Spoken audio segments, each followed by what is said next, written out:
Today we step into the darkest chapter of China's first imperial dynasty, the reign of Qin Shi, the second emperor of Qin, a rule so tyrannical, so reckless, and so drenched in blood and exploitation, that it turned a seemingly unbreakable empire into dust in barely 3 years. This is not folklore or dramatic fiction. Every detail you will hear is rooted in strict historical records, from Sima Qian's records of the Grand Historian Official, Qin legal texts, and modern archaeological findings, free of myth or exaggeration. We are about to uncover how unchecked greed, paranoid cruelty, and catastrophic governance destroyed everything Qin Shi Huang had built. Let us begin in 210 BCE. The first emperor of Qin died suddenly during a tour of his empire. What followed was the infamous Shakyu coup, orchestrated by the corrupt eunuch, Zhao Gao, and the compromised prime minister Li Si. Together they forged an imperial edict that forced the rightful heir, Fu Su, to commit suicide, and placed the weak, easily manipulated Hu Hai on the throne, Qin Shi. From his first day in power, the new emperor lived in terror. He knew his claim to the throne was illegitimate. The noble clans, veteran ministers, and his own siblings all questioned his authority. Zhao Gao, hungry for absolute power, fed this paranoia and gave him a single murderous solution: rule through fear. And Qin Shi embraced this path with terrifying enthusiasm. His reign would be defined by 2 pillars of destruction: relentless palace construction on a scale that drained the empire's lifeblood, and legal terror so severe it turned everyday life into a nightmare for every common person. Let us start with the first pillar, the endless, ruinous building projects that broke the Qin people. Qin Shi Huang had already launched massive works: the Great Wall, the National Road Network, the Linggu Canal, and the foundations of the Epang Palace, and his own mausoleum at Lishan. These projects had already strained the empire's manpower and resources. But Qin Shi did not pause to restore the nation. Instead, he doubled down. He ordered the full resumption and expansion of the Epang Palace, a colossal complex designed to stand as a symbol of imperial grandeur. Historical records state that the palace grounds stretched for miles, with towering halls, elaborate gardens, and chambers decorated with gold, jade, and rare treasures. To build this monument to his ego, Qin Shi drafted hundreds of thousands of peasant laborers, farmers, pulled straight from their fields, leaving villages without workers, to plant or harvest crops. He also accelerated work on the Lishan mausoleum, the massive tomb where Qin Shi Huang lay buried. The labor force for these 2 projects alone reached over 700,000 men, women, and even children. These people were not paid.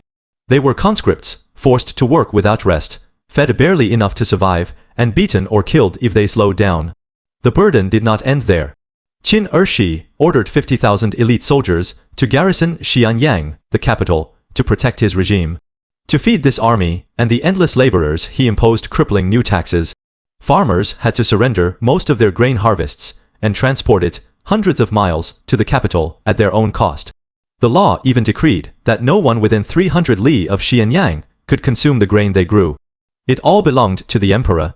Families, starved, fields lay abandoned. Inflation spiraled out of control, and the price of grain skyrocketed. For the average Qin peasant's survival became impossible. They were worked to death, taxed to death, or left to starve, all for the pleasure and vanity of a single emperor who lived in luxury, completely isolated from the suffering he caused. Now we turn to the second, even more terrifying pillar of Qin Shi's rule, the system of cruel, merciless laws that turned the empire into a police state. The Qin legal code was already strict under the first emperor, rooted in legalist philosophy that emphasized harsh punishment to maintain order.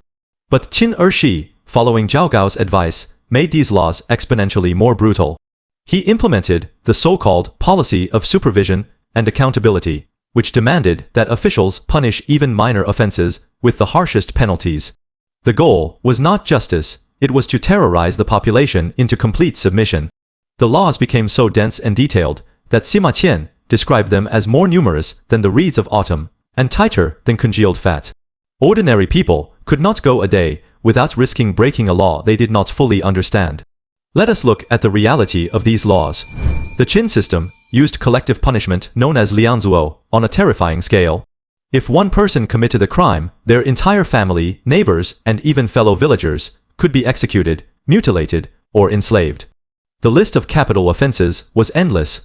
Speaking about ancient classics in public meant execution. Criticizing the government meant execution. Failing to report a crime meant execution. Even missing a military or labor deadline, no matter the reason, such as heavy rain or blocked roads, meant death by beheading. This was the exact rule that sparked the first great peasant rebellion in Chinese history. In 209 BCE, a group of 900 conscripts, led by Chen Sheng and Wu Guang, were caught in a storm and could not reach their post on time. Faced with certain death, they chose to revolt, crying out, "The whole world has suffered under Qin for far too long." Their uprising spread like wildfire. The punishments themselves were unspeakably cruel. Qin law included dozens of forms of capital punishment: beheading, waist-cutting, tearing apart by chariots, boiling alive, and public execution in the marketplace. For lesser crimes, there was mutilation, tattooing the face, cutting off the nose, chopping off feet, or castration. Tens of thousands of people were maimed or killed every month. Historical records paint a horrifying picture. The roads of Qin were filled with convicts in chains, and the markets were piled high with the bodies of the executed. No one felt safe. Noblemen, ministers, and ordinary citizens alike lived in constant fear. Qin Shi did not stop at terrorizing the people. He turned his violence against his own family and the empire's most loyal servants. On Zhao Gao's orders, he executed 12 of his own brothers in the public market of Xianyang, and 10 of his sisters by dismemberment. He killed the great generals Meng Tian and Meng Yi, who had defended Qin's borders for decades. He imprisoned and executed Li Si, the prime minister, who had helped him seize the throne, using the cruelest torture before his death. Veteran officials who dared to protest his tyranny, including the prime ministers Feng Kui and Feng Jie, were arrested and forced to commit suicide to avoid humiliation. The imperial court became a slaughterhouse.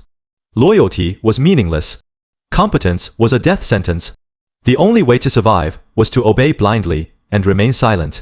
As the people suffered and the court descended into bloodshed, Qin Shi retreated deeper into his palace, surrounded by flatterers and cut off from reality. Zhao Gao controlled all information, telling the emperor that rebellions were just small bandit groups that would be easily crushed. When messengers dared to report the truth, that entire provinces had risen up against Qin, they were arrested and killed. The emperor lived in a fantasy world, convinced his tyranny had secured his rule forever. But the truth was unavoidable. The rebellion that began with Chen Sheng and Wu Guang grew into a nationwide revolution. Peasants, former nobles, and disillusioned soldiers all rose up.